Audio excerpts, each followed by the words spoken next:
what is different in the SWANU manifesto?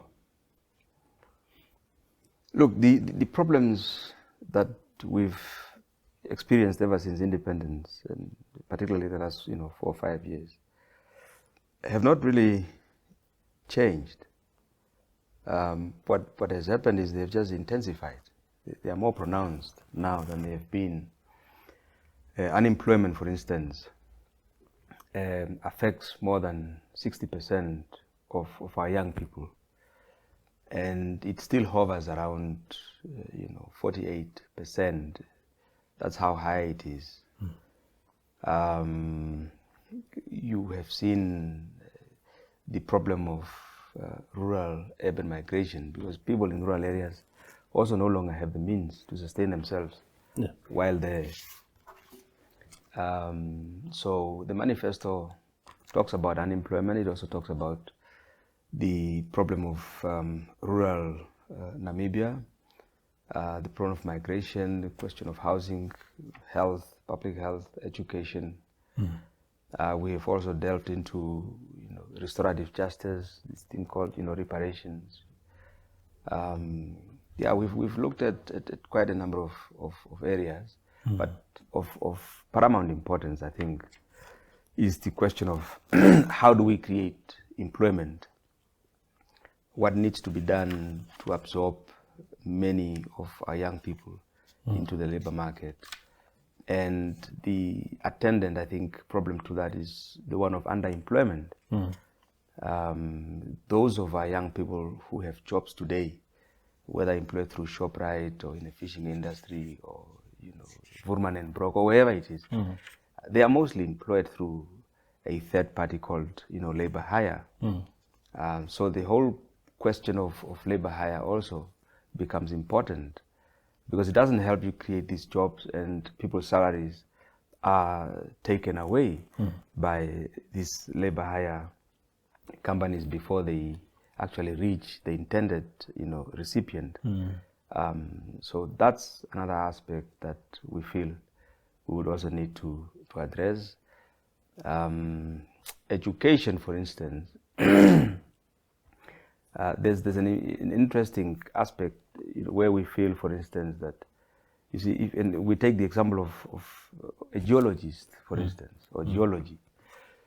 We are a mining economy, but when you go to primary school, secondary school, you don't learn anything about geology or about mining. So the question is, why do we have to wait until university for a person to be introduced to geology or even obtain a first degree in geology? Why don't we polish our people right through this whole school period? It's 12 years, give or take. And when they want to specialize, they can go to university and do a master's, a 2-year master's degree, and specialize, instead of doing nothing throughout the whole 12 months of schooling, and then go and do a 4-year degree, as your undergraduate degree in geology, and then maybe do a master's, so on. But it's a mining economy. Why would you want to teach somebody about, say, the anatomy of a fly or a mosquito?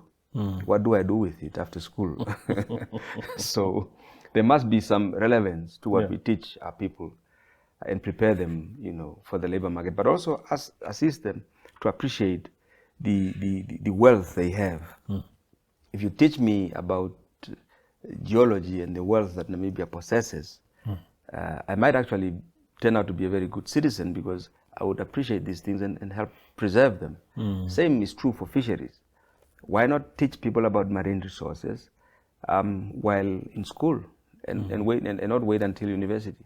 In any case, university is too expensive. Most of our people can't even afford it. So why not just focus on those things that are important and that are relevant to our economy and industry right now while at school, and leave the rest, of the things out? Like there's a lot of focus on the religion or religious studies, but to what end? So those are some of the things that we feel would need to be, looked at in order for us to move the country forward. Unemployment, as I earlier on alluded to, is a product of just bad economics, really. A country that exports almost 80% of what it extracts from the earth to the rest of the world invariably sends or exports job opportunities also to those countries where our natural resources go to in raw form. That's why we believe in beneficiation or value addition. Yeah. Any mining industry in the country, or I suppose any mining activity in the country must have at least a 51% shareholding by Namibians through government or Namibians, I suppose. The argument has always been that the indigenization of industries like that, to the extent that I think on paper it sounds very, very good. The practicalities are the ones that seem to be an issue. People saying, if an investor has to seed so much, and Karonda, a Namibian who wants to be part of that scheme, doesn't have the required capital, he just wants to be brought on board, then on top of that, you must still pay royalties, you must still pay taxes. How is that sensible to an investor? Some would argue. That's true. It's a genuine concern, except, you see, the proposal, our proposal, is that don't go out and look for investors to bring their money. Okay? It shouldn't be the exclusive thing that we do. Bring an investor because he or she has special skills or certain skill sets that we need in the exploitation of those resources. Number two, bring the investor because he or she has the technology required. Okay?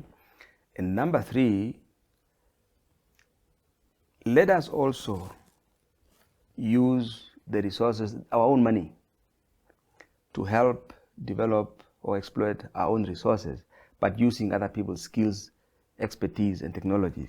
That's the best way of doing it. Yeah. But the moment you go out of the world and you say, or ask people to come and bring their money here, then of course those considerations will have to be factored into the deals that we have or that we want to strike. And that's why we feel that Namibia, being a net capital exporter, does not need foreign money to stimulate or to start its own industrial process. And the reason why we have failed, and we've been failing for the past 34 years, to attract investors, it lies in that nobody wants to come and invest money in a place that itself exports money. I mean, what's the point, you see? So that's one approach. The other approach, of course, is that government, for instance, and I would agree with anybody who would say, but government having shares in these outfits, if we are to go by the experience that we've had up until now, hasn't helped a lot. It hasn't helped alleviate poverty and so on. And that's why we feel, well, government can have a certain percentage of shares, but another percentage of shares, and we're proposing there that at least 10% of the shares must go to the employees of those companies. And they don't have to put up any capital or any money for that, because they can use the natural resources as leverage, you see. And Namibia also must learn to industrialize at a pace that is affordable and sustainable to Namibia. Not talk about green hydrogen today and then tomorrow you talk about gas, tomorrow you talk about oil. You can tell that there's no strategy, there's no process. It's all haphazard, you see, and that creates conditions where we don't take advantage of what we have or benefit from what we have. So when we focus on mining, let's focus on mining, let's beneficiate, let's conclude that, like Botswana did. Let's perfect that and then move on to the next thing. Namibia does not need green hydrogen. So who are we doing it for? And how harmful is that to us? You see, so why can't we leave that out and focus on things that we can manage with the resources that we have, and not overstretch ourselves and thinly spread ourselves on the ground in some race to perhaps be seen to be busy or doing something, because nothing seems to be working up until now.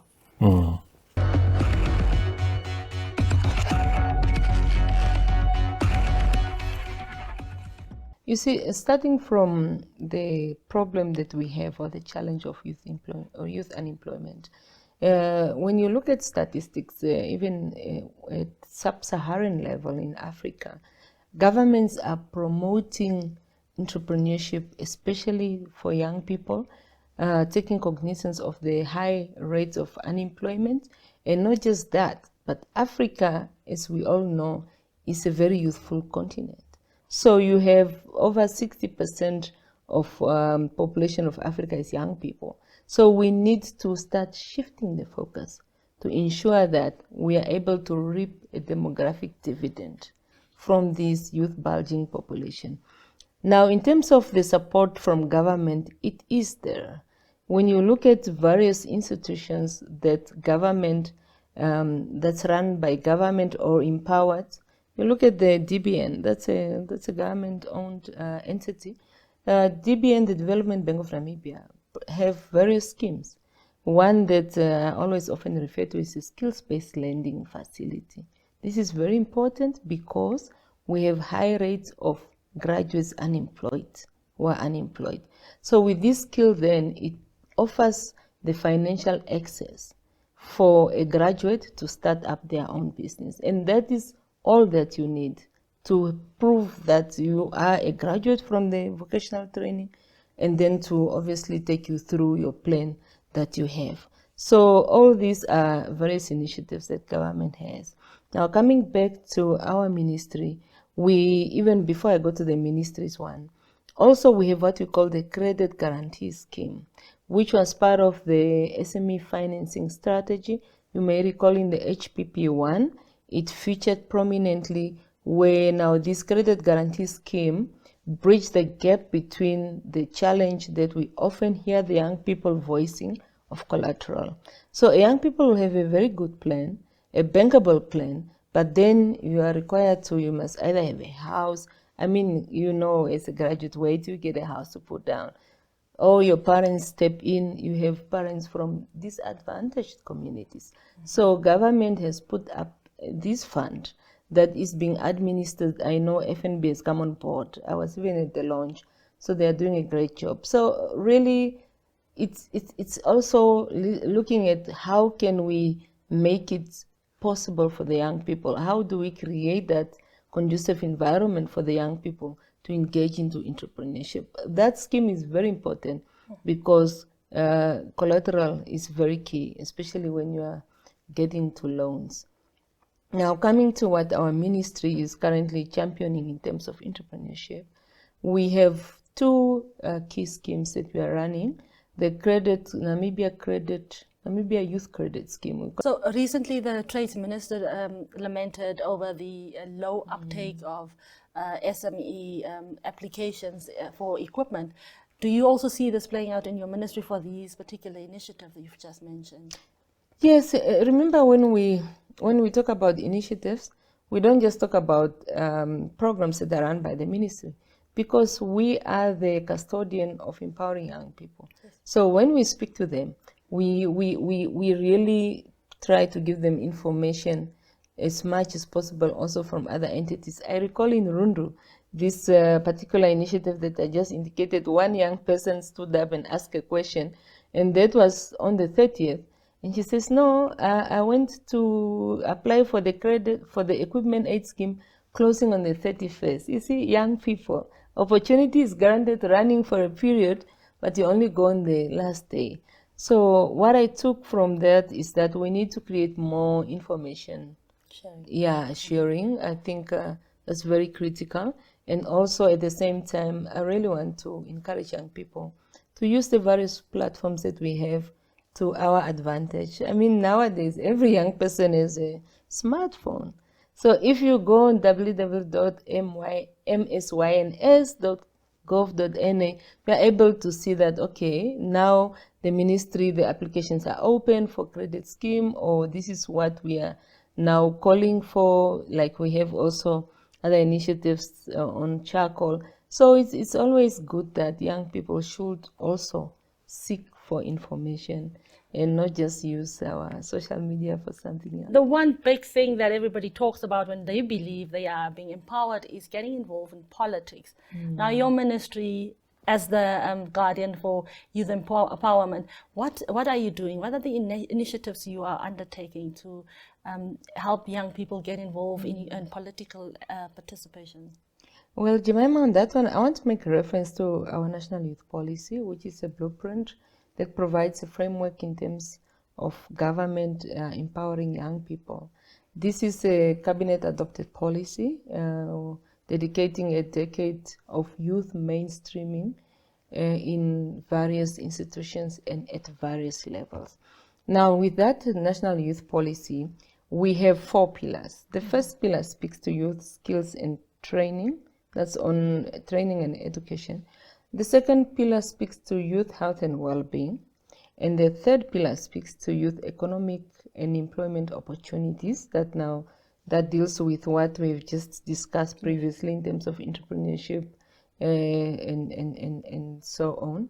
And the fourth pillar speaks to youth civic and political participation, because we realize that in fostering a well-rounded, productive youth, we need to also capacitate them in order to undertake or to partake into political activities or also decision making. Now, with that pillar, we have various strategies that we have laid down. We have strategies such as the youth parliament. You have seen the children's parliament. So those are also initiatives that we support. And also we have a program that we run together with the National Youth Council, which is our voice of the youth. It's an entity that resides under the ministry. It's called Youth Leadership Development Program. This Youth Leadership Development Program has produced a number of leaders. You see them even in Parliament. Leaders such as Honorable Maximilian Kashimune, Honorable Juliet Kabetuna, Honorable Shifeta, Honorable Ematio Fearless. All these young leaders were groomed through this program. It's very important that we groom the young people and we encourage them also to partake in the democracy of our country. So with that program, that's how we encourage young people to partake in activities such as political activities, because we know that the young people are the future, but they need to be ready as well. So when they are ready, what is your ministry doing to make sure that they are involved in policy making and decision making? Well, the National Youth Council that I just alluded to is a voice of the youth that ensure that the hopes and aspirations of the young people are mainstreamed in policies and in legislation. So you will see that when there's a policy or when there's a bill that's being initiated, the National Youth Council always serve as a voice, and they do participate in this various engagement. So it becomes then that conduit where the young people's input are considered. I also want to mention that when it comes to other bodies, for example, the National Resettlement Committee, National Resettlement Committee at a regional level, and even at a Land Reform Advisory Commission level, there is always provision for a representative from a youth organization. Now, National Youth Council is an umbrella body where all youth organizations in the country are affiliated. As we stand now, we have around 51 youth organizations that are affiliated to this youth council, and we also have a regional youth forum across the country, 14 of them. So each regional youth forum have a chairperson that represents at various stages. For example, we have at the regional council level what they call regional development forum. You have constituency, you have VDCs, Village Development Committee, you have Constituency Development Committee, and then you have the Regional Development Committee. By virtue of the composition of these committees, a youth organization should always have a seat. Now imagine, that's how development is filtering through and the young people have the opportunity to provide input. So right at the village level, because these regional youth forums cascade down up to constituency youth forum. So we have 121 constituency youth forums headed by a chairperson, elected by the young people themselves, and then escalated to a regional youth forum, elected by the region and representing the young people, and then escalating up to a representative council. The representative council is the highest decision-making body of the National Youth Council when the National Youth Council is not in the General Assembly. So really, we ensuring that the voices of young people are integrated, are mainstreamed, and the voices are heard where decision-making is taking place, especially also not just decision-making, but at planning level. Remember with National Planning Commission, where does planning start? It starts right through from Constituency Development Committee and escalating up to the regional level. So we are ensuring that young people are not just put into positions, but they are given a platform to be heard right from a constituency level. I really like the inclusion of the National Youth Council, because by so doing we are able to have a more organized and focused young people representing the views of the largest population of this country. As we all know, that the preliminary population census is telling us that young people constitute around 71%. Yes. Yeah. So we also know that there are marginalized communities like the San and the Ovahimba, that are like the Ovahimba in particular. They're nomadic, they're not always in the same place. So what is your ministry doing to bridge the gap between the urban development of the youth and that of those rural marginalized youth? Before I come to your question, I think it was last year. No, it's the beginning of this year. We had a conference in Swakopmund where we have assisted the marginalized communities to form their own body, where their needs also are taken care of at this platform. We assisted them through the National Youth Council, elected their leader, and they are also represented. As we speak, we have a marginalized youth who's serving at the National Youth Council board. This is the highest decision making of the National Youth Council. So you can see now that they are really mainstream. Yes, they are really taken through. Now coming back to your question, how we are ensuring that the rural young people in the rural areas are also capacitated. It's going back to what I mentioned, like the 121. You may recall that every constituency now have a youth enterprise. So we really encourage that we have activities happening right at the constituency level, be it in the rural areas, and to ensure that we give them all equal opportunities to participate in the mainstream of the economy, or when it comes to training, to ensure that they are also afforded this opportunity. We have the National Youth Service that provides training. We have the training center at Rietfontein, and every intake, we always ensure that every constituency, every region is represented. They are able to send through requests for training. So that's how we are also ensuring that the young people in the rural areas are not just left out, they are not left behind, but they are also capacitated as well.